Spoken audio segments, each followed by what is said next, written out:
Voilà, et bien maintenant nous allons pouvoir entendre Joséphine Cobel. Joséphine Cobel qui est psychiatre, chef de pôle à l'EPS Erasme, je crois que c'est le secteur de Puteaux et Suresnes, c'est ça? Voilà. Et donc qui va nous parler du réseau pour l'accès précoce aux soins, Repère. Voilà, bienvenue. Ah, une petite vérification pendant ce temps.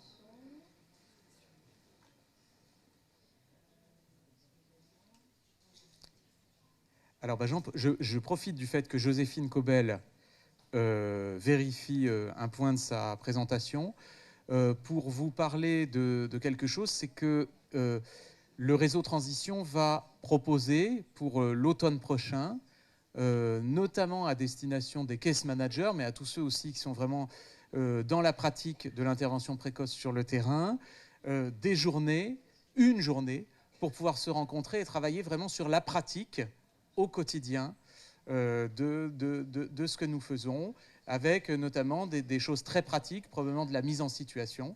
Et donc ça, grâce au travail de Lydie Matevé. Donc c'est l'automne qui est visé. Donc restez bien connectés, mettez-vous au courant. Et puis donc normalement pour l'automne prochain, il devrait y avoir une journée spécifique qui devrait arriver, qui sera une journée dont on espère qu'elle pourra voyager en France. Merci beaucoup, excusez-moi. Merci pour votre patience. Donc, bonjour à toutes et à tous. Merci à tous ceux et celles qui ont organisé cette journée de m'avoir invité. Et je vais commencer donc par partager avec vous Repère, un réseau qui permet d'améliorer l'accès précoce aux soins. Vous allez voir comment ça marche. Je vais aller au plus vite parce que vous attendez tous la pause. Donc, depuis 2016, nous avons développé la filière d'intervention précoce en psychiatrie. Ça va faire écho un petit peu à ce qui a été dit ce matin. C'est une offre de soins spécialisée dans l'accompagnement de jeunes, mais développée à partir de services de psychiatrie de secteur des villes de Suresnes et de Puteaux. Et en gros, cette filière est constituée de différents maillons. Il y a un maillon prévention, un maillon consultation, hôpital de jour, des lits en intra et une équipe mobile et des appartements associatifs. Qu'est-ce qui fait que c'est spécialisé et pas un secteur normal? C'est parce que les équipes sont formées depuis des années et on entretient un niveau de formation pour pouvoir prétendre à cette spécialisation. Comme on est sur le secteur à Suresnes en tout cas, où il y a un conseil local en santé mentale, et depuis peu aussi un CPTS, une communauté professionnelle territoriale de santé. On a plutôt un bon maillage avec les acteurs locaux et la collaboration avec le réseau de transition à Sainte-Anne depuis de longues années nous permet d'avoir aussi donc, le degré de formation et un soutien. Donc là, je parle de la FIP telle qu'il a été développé depuis 2016. Et là, je vais faire un saut à 2020. Il y a eu, lors de la création de la CPTS de Suresnes, une enquête qui a été effectuée.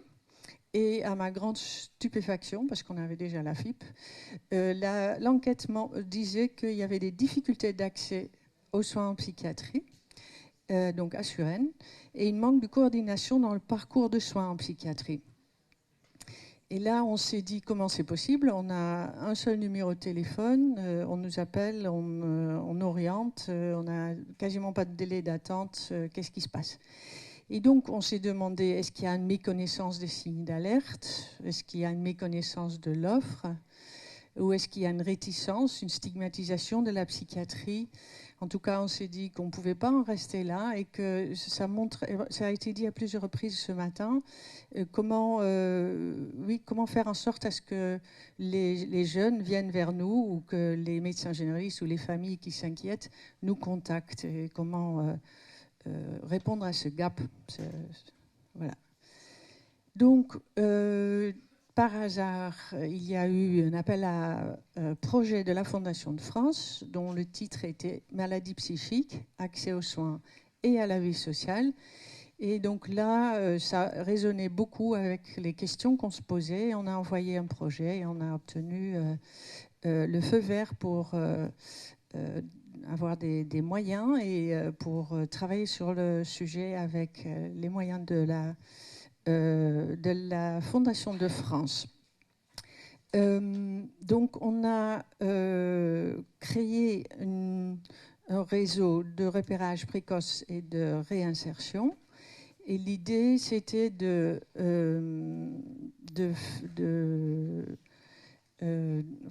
faire ça avec l'aide d'un diaporama qui se décline selon le public. En fonction des gens qu'on a en salle, on varie un petit peu le degré de difficulté, on va dire, de mots qu'on emploie. Mais on peut s'adresser à la population générale, à des sentinelles, des gens qui travaillent quotidiennement avec des jeunes, donc que ce soit dans l'éducation ou dans les associations, des maisons de quartier, ou bien à des professionnels de santé. Donc là, c'est des médecins généralistes, mais aussi des infirmières scolaires, psychiatres, psychologues en libéral, etc. Donc, ça, c'est un peu l'idée. On a eu, avec l'argent de la Fondation de France, eu l'occasion de collaborer avec Laurent Lecardeur, qui est spécialiste de l'intervention précoce. Et c'est avec lui, entre autres, qu'on a créé l'outil. Et le but de l'outil, c'était de parler de façon compréhensible, non stigmatisante, non défaitiste, des problèmes de santé mentale. Voilà. Et ce diaporama a vu le jour en 2022. C'était du travail. Et je vais vous le présenter. J'espère que le son marche. Et comme ça, vous voyez un peu ce qu'on présente lors de nos réunions avec nos partenaires. Bienvenue dans cette présentation de Repères, réseau d'évaluation précoce et de réinsertion. Repères est soutenu par l'établissement public de santé Erasme, la Fondation de France, la ville de Suresnes, la communauté professionnelle territoriale de santé de Suresnes, l'hôpital Foch, le centre hospitalier Théophile Roussel, l'UNAFAM et le GHT Psy-Sud. Pour Repères, un individu peut être porteur de vulnérabilité, mais il n'y a pas de fatalité à ce que celle-ci s'exprime. L'approche de Repères repose sur le modèle vulnérabilité-stress-compétence. Ce modèle scientifique explique que l'apparition de symptômes découle d'une interaction entre, d'une part, des vulnérabilités préexistantes chez l'individu et représentées en jaune ici, et d'autre part, des stresseurs de l'environnement représentés par les chevrons rouges. Ainsi, quand un individu porteur de vulnérabilité rencontre des stresseurs dans son environnement, son seuil de tolérance peut être dépassé, ce qui risquera d'entraîner l'expression de symptômes. Cependant, cette apparition de symptômes n'est pas une fatalité. L'individu, tout au long de sa vie, va pouvoir développer des compétences présentées ici en vert qui lui permettront de faire face à l'interaction entre vulnérabilité et stresseurs environnementaux. Ces compétences agiront en tant que facteurs de protection, en tant que bouclier face au risque de survenue de symptômes. Chacun d'entre nous est potentiellement porteur de vulnérabilité, qui peuvent toucher divers organes. On pense évidemment au cerveau quand il s'agit de symptômes psychiques, mais les autres organes comme les intestins, le cœur, les poumons, les reins peuvent être également vulnérables et impliqués dans l'apparition de ces symptômes. La vie quotidienne est quant à elle une inépuisable source de stresseurs environnementaux. Commençons en haut à gauche, puis vers la droite. Il peut s'agir d'événements survenant très tôt, comme pendant la grossesse, ou plus tardifs, comme les changements de mode de vie. L'environnement social et les difficultés rencontrées avec les autres, les stimulations sensorielles sont également sources de stress. Enfin, en bas, de gauche à droite, tous les défis que rencontre un jeune adulte en termes d'orientation sexuelle, de projets d'avenir, d'usage de substances, d'émotions fortes et même d'alimentation contribuent à la charge de stress environnemental. Chez un individu porteur de vulnérabilité et qui rencontre des stresseurs environnementaux, plusieurs signes d'alerte doivent être repérés afin d'éviter que la situation ne s'aggrave. Commençons en haut, au milieu. Ces signes peuvent se manifester par des changements dans les contacts sociaux. Ils peuvent également s'exprimer au niveau individuel, en haut à gauche, par des sensations inhabituelles, des bouleversements émotionnels, des pensées parfois répétitives, une diminution, diminuée ou bien augmentée, et les problèmes dits cognitifs, en bas à droite. D'autres parties du corps, comme le cœur au-dessus, les poumons, le ventre, peuvent être le siège de ces signes d'alerte qu'il est impératif de repérer. Prenez le temps de bien lire chacun d'entre eux en revenant plus tard sur cette diapositive. Dans certains cas, il est possible de discerner derrière ces signes d'alerte des symptômes déjà constitués. Commençons en haut, au milieu.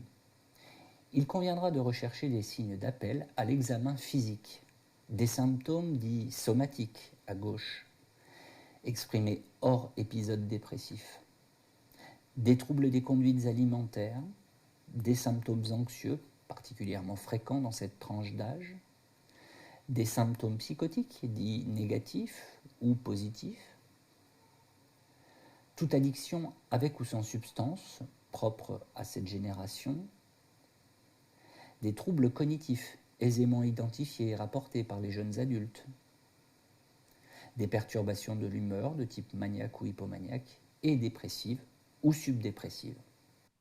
Peut-être vous arrive-t-il de vous inquiéter face à des signes d'alarme ou des symptômes. Afin de savoir quand référer l'individu à des professionnels de santé psychique, prenez en considération les indicateurs suivants. Premièrement, la durée, persistance de ces signes et symptômes. La question est, depuis quand durent ces signes ou symptômes? Et plus la durée est longue, plus il convient de nous contacter. Deuxièmement, la fréquence des signes et symptômes. Ces signes et symptômes sont-ils fréquents? Quelle est leur fréquence moyenne? Plus les signes et symptômes sont fréquents, plus il convient de nous contacter. Troisièmement, la cumulation et ou la complexité des signes et symptômes. Existe-t-il un ou plusieurs signes ou symptômes? Et ainsi, plus les signes et symptômes sont nombreux et ou la présentation complexe, et plus il convient de nous contacter. Enfin, et c'est peut-être le caractère le plus important que nous allons étudier ici, l'intensité des signes et symptômes. Depuis la survenue de ces signes et symptômes, un ou plusieurs domaines majeurs du fonctionnement habituel, comme le travail, les relations interpersonnelles, les soins personnels, sont perturbés. Ainsi, plus les signes ou symptômes perturberont le fonctionnement habituel, et plus il conviendra de nous contacter.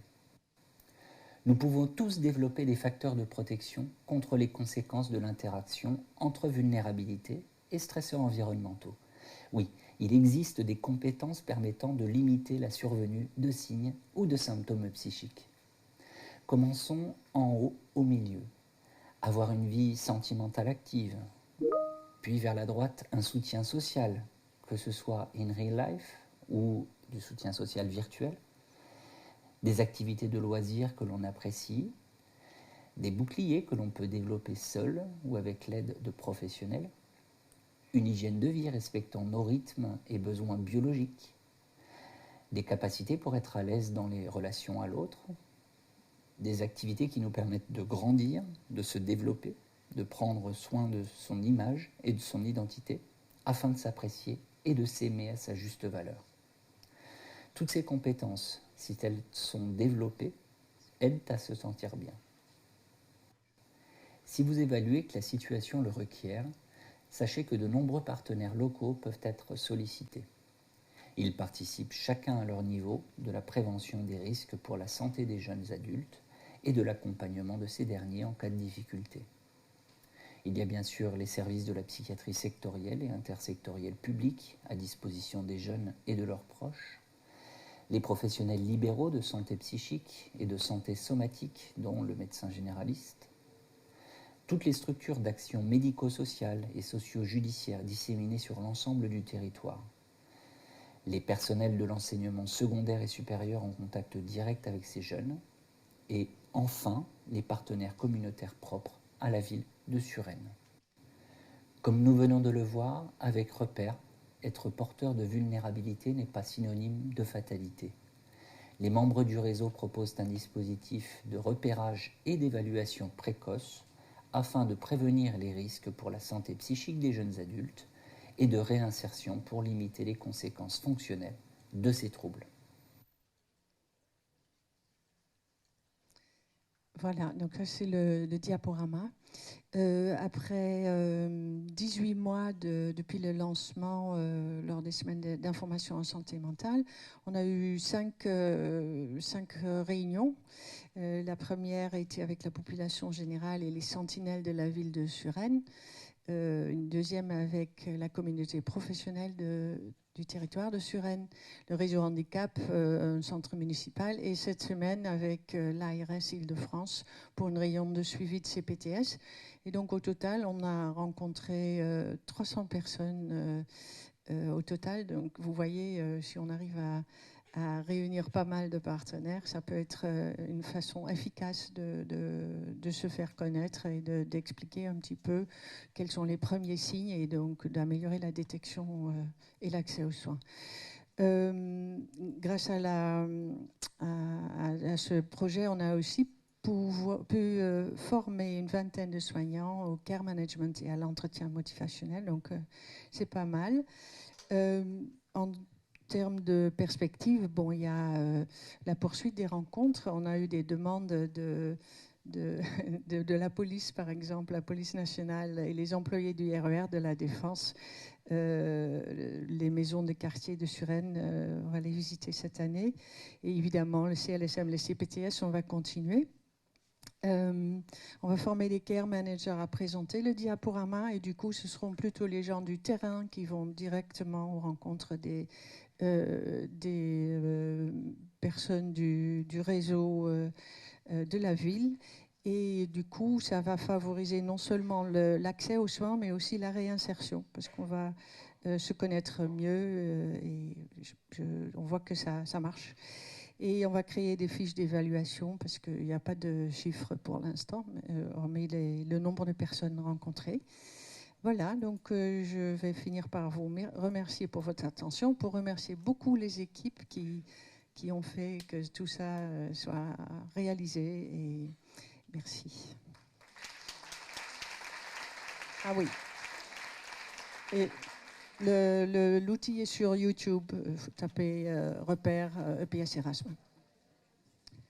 Merci beaucoup Joséphine Cobel pour cette présentation. Ça souligne aussi à quel point dans l'implantation de l'intervention précoce, le travail du réseau est très important et le travail de communication auprès de l'ensemble des partenaires est très important pour que cela puisse se faire.